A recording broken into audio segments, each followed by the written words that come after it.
Hello दोस्तों, मैं हूँ अंकित। आज के ज़माने में अगर आपको लगता है कि ह्यूमन सिविलाइजेशन यानी कि हम बहुत ही एडवांस हैं, तो माफ़ कीजिएगा, आप अपना ये विचार यहीं छोड़ सकते हैं। क्योंकि एक बार एक रशियन साइंटिस्ट निकोलाई करदास ने कोई भी सिविलाइजेशन यानी कोई सभ्यता कितना एडवांस है इसको क्लासिफाई किया था। निकोलाई ने एडवांस सिविलाइजेशन को 3 category type 1 civilisation, type 2 civilisation और टाइप 3 सिविलाइजेशन में क्लासिफाई किया था। लेकिन आने वाले साइंटिस्टों ने इसमें 4 कैटेगरी और ऐड कर दिया, टाइप 4, टाइप 5, टाइप 6 और टाइप 7 सिविलाइजेशन। लेकिन आपको जान के हैरानी होगी कि ह्यूमंस अभी तक केवल 0.73 तक ही पहुँचे हैं, यानी हम अभी तक टाइप 1 सिविलाइजेशन तक भी नहीं पहुँचे हैं।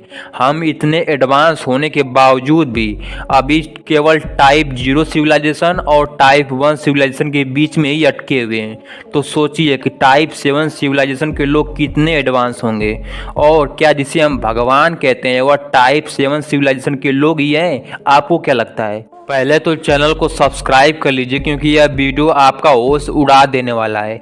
हम सबको ये पता है कि आज हमें यहाँ तक पहुँचने में लाखों साल लग गए हैं, और आज हम अपने आप को एडवांस कह पा रहे हैं तो ये हम ही है जिसने हमारी टेक्नोलॉजी और हमारी सिविलाइजेशन को जीरो से उठाकर यहाँ तक ला दिया है। लेकिन लाखों सालों के बावजूद भी हम अभी तक टाइप 1 सिविलाइजेशन तक भी नहीं पहुँचे हैं। ऐसा नहीं है कि हम कभी टाइप 1 सिविलाइजेशन तक पहुँच ही नहीं पाएंगे। कुछ साइंटिस्टों का मानना है कि हमें टाइप 1 सिविलाइजेशन तक पहुँचने में अभी 200 से 300 साल और लगेंगे।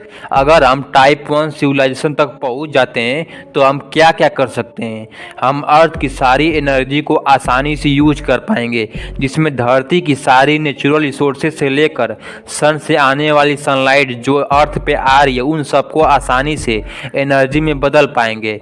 बारिश, अर्थ क्यूक, वेल्केनो सब हमारी कंट्रोल में होगा। ग्लोबल वार्मिंग जो आज आउट ऑफ कंट्रोल है उसको भी हम आसानी से कम कर पाएंगे। आज के समय में जितना सनलाइट केवल 1 घंटे में पृथ्वी पे आ जाती है, अगर उसको हम एनर्जी में कन्वर्ट कर पाएँ तो उतने में तो पूरी दुनिया को लगभग 1 साल तक एनर्जी दे सकते हैं। और टाइप 1 सिविलाइजेशन के लिए ये सब बाएं तक खेल होगा। टाइप 2 सिविलाइजेशन, साइंटिस्टों का ये मानना है कि ह्यूमैनिटी को यहाँ तक पहुँचने में लगभग 3000 साल लग जाएंगे।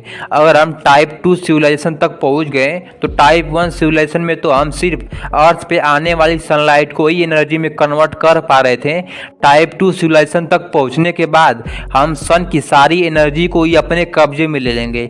हम इस तरह से सन के अराउंड एक डायसोन स्फीयर बना लेंगे जो पूरी तरह से सन को कवर कर लेगा। इस तरीके से हम सन की सारी एनर्जी को यूज कर पाएंगे। इस समय तक हम अर्थ के अलावा दूसरे प्लैनेट्स में भी इंसानी सभ्यता का निर्माण कर रहे होंगे, और क्योंकि इस समय तक सन की एनर्जी पूरी एनर्जी हमारे कब्जे में होगी, जिसके पास हमारे पास इतना पर्याप्त एनर्जी होगा कि हम मिल्की वे गैलेक्सी में कहीं भी जा सकते हैं। और एक प्लैनेट से दूसरे प्लैनेट जाना ऐसा होगा जैसे कि हम घर से स्कूल जा रहे हों। टाइप 3 सिविलाइजेशन, टाइप 2 सिविलाइजेशन में तो हम केवल अपने ही सन की एनर्जी को यूज कर पा रहे थे, लेकिन टाइप 3 सिविलाइजेशन तक पहुंचने के बाद हम अपनी मिल्की वे गैलेक्सी की पूरी एनर्जी को आसानी से यूज कर पाएंगे। अगर सीधी सीधी कहें तो इस समय तक हम मिल्की वे गैलेक्सी की जितने भी सारे स्टार्स हैं सबके चारों ओर एक डायसोन स्फीयर बना चुके होंगे, और सारे स्टार्स को एक बैटरी की तरह यूज कर रहे होंगे। टाइप 3 सिविलाइजेशन तक पहुंचने के बाद हम आसानी से किसी भी प्लैनेट और मून की ऑर्बिट को चेंज कर सकते हैं, और अभी तक तो हम और माहौल को भी बना चुके होंगे जिसका यूज करके हम एक गैलेक्सी से दूसरे गैलेक्सी जा रहे होंगे। और हमारे पास इतनी ताकत होगी कि हम किसी भी प्लैनेट को आसानी से नष्ट कर सकते हैं। निकोलाई के मॉडल में सिर्फ 3 ही सिविलाइजेशन के बारे में क्लासिफाई किया गया था, लेकिन बाद में और साइंटिस्टों ने इसमें 4 कैटेगरी और ऐड कर दिया।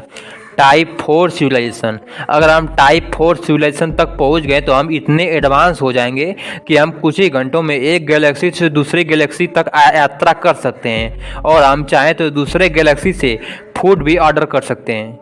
और अब तक तो हम स्पेस और टाइम के फैब्रिक को भी मैनिपुलेट कर सकते हैं, स्टार्स की मूवमेंट को कंट्रोल कर सकते हैं और यूनिवर्स की सबसे डेंजरस थिंग सुपरनोवा और ब्लैक होल से भी चीज़ें निकाल सकते हैं।